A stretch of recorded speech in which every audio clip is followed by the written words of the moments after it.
और चलिए शुरुआत करेंगे 1 मिनट 1 खबर से। कृषि कानून को लेकर सरकार और किसानों के संगठनों के बीच 6 दौर की बातचीत पूरी हो गई है और अब 4 जनवरी को एक बार फिर से किसान और सरकार के बीच बातचीत होगी। सरकार और किसानों के बीच छठे दौर की बातचीत हुई। इस बातचीत में दोनों पक्षों के बीच 2 मुद्दों पर सहमति बनी। कृषि मंत्री नरेंद्र सिंह तोमर ने कहा कि किसानों से 50% मुद्दों पर सहमति बन चुकी है। एमएसपी और कृषि कानूनों पर 4 जनवरी को अगले दौर की बातचीत होगी।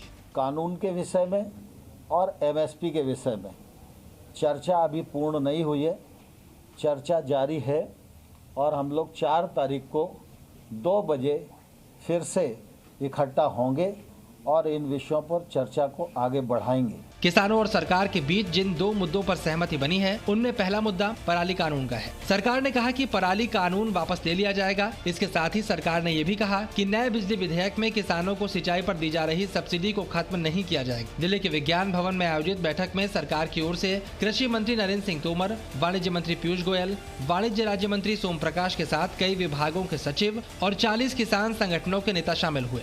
किसानों ने पहले की तरह इस बैठक के दौरान भी खुद का लाया हुआ खाना ही खाया। केंद्रीय मंत्रियों ने किसानों का लंगर खाया।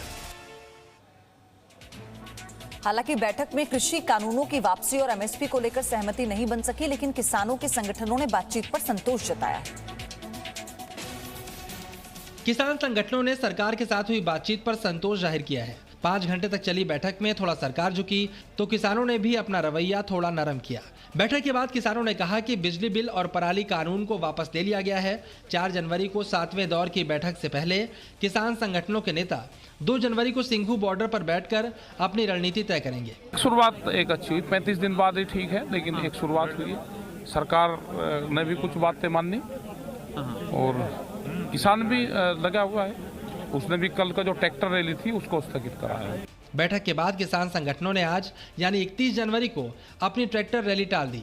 किसान नेताओं का कहना है कि 4 जनवरी को होने वाली अगली बैठक में अगर बाकी शर्तों पर सहमति नहीं बनी तो वो ये रैली करेंगे। किसान नेताओं का कहना है कि छठे दौर की बातचीत के बाद भी फिलहाल आंदोलन में कोई बदलाव नहीं होगा और नए साल पर वो दिल्ली के बॉर्डर पर ही डटे रहेंगे।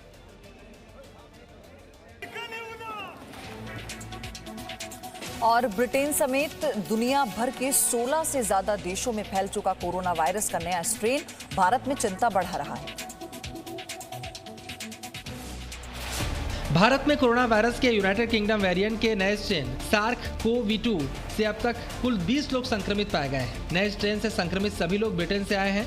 कोरोना का नया स्ट्रेन दिल्ली के करीब तक पहुंच चुका है। उत्तर प्रदेश में इस स्ट्रेन से 2 लोगों के संक्रमित होने की पुष्टि हुई है। मेरठ में 2 साल की बच्ची के पॉजिटिव पाए जाने के बाद नोएडा में भी एक मामले की पुष्टि हो चुकी है। जिन जिन एरिया में कॉन्टैक्ट ट्रेसिंग के माध्यम से यूके स्ट्रेन होने की कंफर्मेशन होती है, उन एरिया में टेस्टिंग बढ़ाई जा रही है और उनके कॉन्टैक्ट्स को लगातार टेस्टिंग की जा रही है। स्वास्थ्य मंत्रालय के मुताबिक 25 नवंबर से 23 दिसंबर के बीच ब्रिटेन से 33,000 यात्री भारत आए हैं।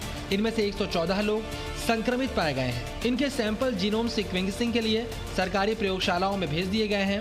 भारत सरकार ने 31 जनवरी तक कॉमर्शियल अंतर्राष्ट्रीय उड़ानों पर प्रतिबंध को बढ़ा दिया है। ये रोक कार्गो विमानों पर लागू नहीं होगी। एयर बबल समझौते के मुताबिक 24 में से 23 देशों में उड़ान जारी रहेगी।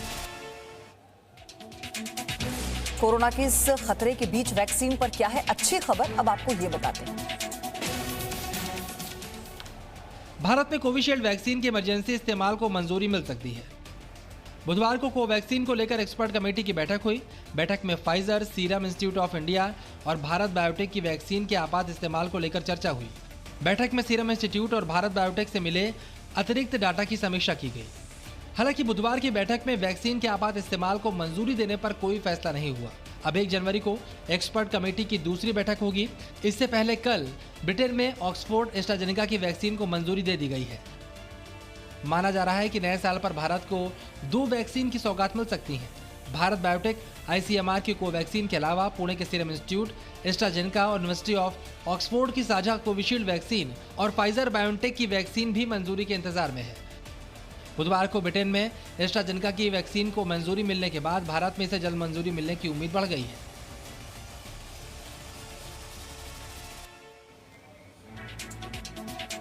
और अब देश में कोरोना अपडेट क्या है ये जानिए 60 सेकंड्स में। देश में कोरोना संक्रमण के मामले 1 करोड़ 2 लाख के पार पहुंच गए हैं। हालांकि कोरोना के नए मामलों में कमी आई है और कोरोना से ठीक होने वालों की संख्या में भारत सबसे आगे है। पिछले 24 घंटे में संक्रमण के 20,539 नए मामले सामने आए, जबकि 286 लोगों की मौत हो गई। हालांकि अच्छी बात यह रही कि इस दौरान 26,572 लोग ठीक भी हुए हैं। देश में कोरोना से 1 करोड़ 2 लाख 44,852 लोग संक्रमित हुए हैं, जिनमें से 98,34,141 लोग ठीक हो चुके हैं। देश में इस वक्त 2,62,272 कोरोना संक्रमितों का इलाज चल रहा है। कोरोना संक्रमण से अब तक 1,48,439 लोगों की मौत हो चुकी है, जबकि देश में कोरोना मरीजों की ठीक होने की दर 95.99% पहुंच गई है। दिल्ली से सटे नोएडा में कोरोना के नए स्ट्रेन का एक मरीज मिला है। 2 दिन में देश में नए स्ट्रेन के मरीजों की संख्या बढ़कर 20 हो गई है, जिसकी वजह से केंद्र सरकार ने अंतर्राष्ट्रीय यात्री उड़ानों पर 31 जनवरी तक रोक लगा दी है। प्रधानमंत्री नरेंद्र मोदी आज गुजरात के पहले एम्स का भूमि पूजन करेंगे और कहां बन रहा है ये नया एम्स, जानिए 60 सेकंड। प्रधानमंत्री नरेंद्र मोदी आज सुबह 11 बजे गुजरात के पहले एम्स अस्पताल का भूमि पूजन करेंगे। प्रधानमंत्री कार्यालय से इसे हरी झंडी मिलने के बाद से प्रशासन ताबड़तोड़ तैयारियों में जुटा है। प्रधानमंत्री के आज के कार्यक्रम की तैयारियों का जायजा लेने के लिए 15 कमेटियां तैयार की गई हैं। राजकोट में होने वाले इस आयोजन में मुख्यमंत्री विजय रूपाणी, उप मुख्यमंत्री नितिन पटेल समेत बीजेपी के कई वरिष्ठ नेता भी मौजूद रहेंगे। राजकोट में तैयार होने जा रहे गुजरात के पहले अखिल भारतीय आयुर्विज्ञान संस्थान यानी एम्स का परिसर 750 बेड वाला होगा। इसमें 30 बेड का आयुष ब्लॉक भी होगा। इसमें 125 MBBS सीटें और 60 नर्सिंग सीटें होंगी। गुजरात के इस पहले एम्स को करीब 200 एकड़ जमीन पर तैयार किया जा रहा है। इस प्रोजेक्ट के लिए 1200 करोड़ रुपए का आवंटन किया गया है। उम्मीद की जा रही है इसे वर्ष 2022 से पहले तैयार कर लिया जाएगा।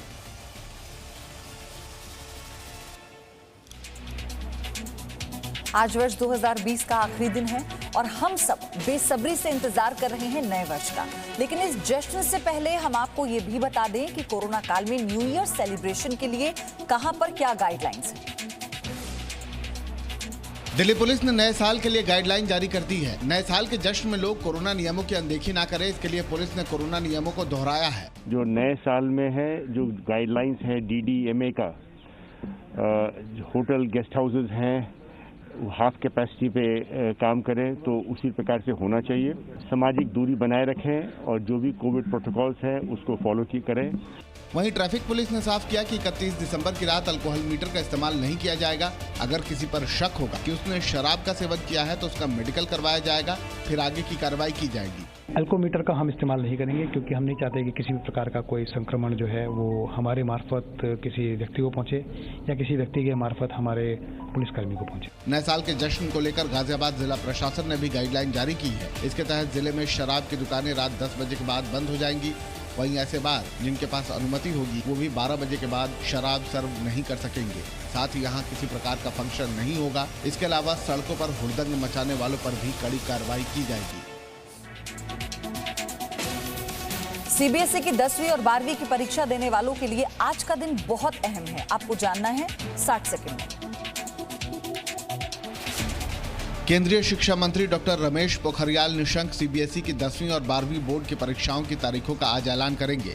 शिक्षा मंत्री पोखरियाल ने बताया कि कठिन परिस्थितियों के बावजूद 10वीं और 12वीं की परीक्षा ऑनलाइन नहीं करवाई जाएगी। जिस प्रकार परीक्षाएं होती रही हैं वैसे ही होंगी। जो तिथियां हम घोषित कर रहे हैं वर्तमान परिस्थितियों को और सब आंकलन करके करेंगे जो कल करेंगे। लेकिन यदि तब भी ऐसा महसूस होता है कि परिस्थितियाँ विकट हैं, विकराल हैं और हमारे लिए बच्चे की सुरक्षा पहले है, ज़रूरी है।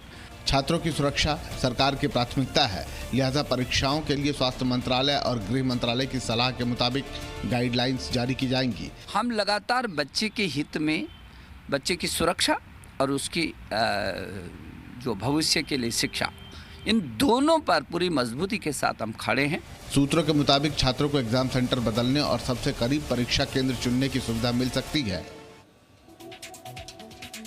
नागालैंड मणिपुर बॉर्डर पर मौजूद दुजुकू घाटी में लगी आग कितनी भीषण हो चुकी है, अब आप ये देखिए। ऊंची ऊंची उठती लपटें और इसमें खाक होता जंगल। तस्वीरें नागालैंड मणिपुर बॉर्डर पर मौजूद दुजुकू घाटी की हैं। सर्द मौसम में भी धू-धू कर जल उठी दुजुकू घाटी। नागालैंड की राजधानी कोहिमा से करीब 30 किलोमीटर दूर जल रही इस घाटी की आग अब आसपास के इलाकों के लिए भी खतरा बन चुकी है। आग बुझाने के लिए नागालैंड और मणिपुर दोनों ओर से कोशिशें की जा रही हैं। पानी का छिड़काव भी किया जा रहा है, लेकिन फिलहाल ये आग बेकाबू बनी हुई है। मंगलवार को दुजुकू घाटी का जंगल अचानक जल उठा। ये घाटी अपने प्राकृतिक वातावरण, मौसमी फूलों, वनस्पतियों और जीवों के लिए मशहूर है, लेकिन इस आग ने सबको खतरे में डाल दिया है। आग किस वजह से लगी है, अभी इसका पता नहीं चल पाया है। नागालैंड के राज्य आपदा प्रबंधन प्राधिकरण ने आग बुझाने के लिए भारतीय वायुसेना के हेलीकॉप्टर की मांग की है। इससे पहले विनाशकारी आग की एक घटना ने नवंबर 2018 में घाटी को नुकसान पहुंचाया था और अब एक बार फिर ये घाटी सुलग रही है। वहीं जम्मू कश्मीर पुलिस और सेना को एक ही दिन में 2 बड़ी कामयाबी मिली, जहां एक श्रीनगर में और 3 आतंकी ढेर कर दिए गए, तो वहीं मेढर में बड़ी तादाद में गोला बारूद बरामद हुआ। हथियारों की ये खेप जम्मू कश्मीर को दहलाने की बड़ी साजिश हो सकते थे, लेकिन मेंढर सेक्टर में पुलिस और सेना की मुस्तैदी ने वक्त रहते इन्हें जब्त कर लिया। बताया जा रहा है कि 27 दिसंबर को पुलिस ने आतंकियों के 3 मददगारों को पकड़ा था और उन्हीं की निशानदेही पर हथियारों की बड़ी खेप बरामद की गई। इन हथियारों को एक पॉलिथीन बैग में रखकर झाड़ियों के बीच छिपाया गया था।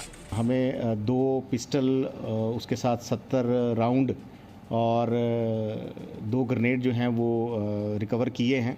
इससे पहले श्रीनगर में बुधवार को सेना, सीआरपीएफ और जम्मू कश्मीर पुलिस ने एक संयुक्त ऑपरेशन में 3 आतंकियों को मार गिराया। कंटिन्यूसली इनपुट्स आ रही थी कि टेररिस्ट किसी बड़ी टेररिस्ट एक्टिविटी को अंजाम देने वाले हैं। सिक्योरिटी फोर्सेस इंटेलिजेंस को बिल्डअप कर रही थी और कल जब खबर आई तो उस बिल्डिंग को कॉर्डन किया गया। ये आतंकी किसी बड़ी वारदात को अंजाम देने वाले थे, लेकिन सुरक्षा बलों को इसकी खबर लग गई और उन्हें घेर लिया गया और फिर उनका अंत कर दिया गया। कुत्ते के नाम वसीयत। चौकी अहमद मध्य प्रदेश के छिंदवाड़ा में एक शख्स ने ऐसा किया है।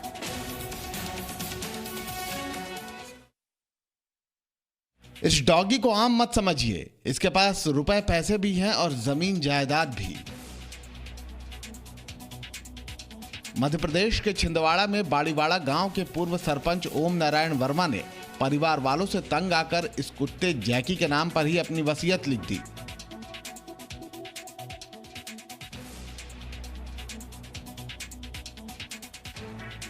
अपने पालतू डॉगी जैकी के नाम पर जमीन लिखने के लिए ओम नारायण ने पूरी विधिवत कार्रवाई की। कहने को तो बुजुर्ग के पास भरा पूरा परिवार है, लेकिन बेटों के व्यवहार से ये इतना परेशान हो उठे कि तहसील पहुंच गए और कुत्ते को अपनी संपत्ति का मालिक घोषित कर दिया। ओम नारायण ने कानूनी शपथ पत्र बनाकर अपने पालतू कुत्ते जैकी को वारिस भी घोषित किया है। और अब आपको दिखाते हैं किस तरह से जम्मू कश्मीर से लेकर हिमाचल प्रदेश तक बर्फबारी की वजह से तापमान गोते लगा रहा है।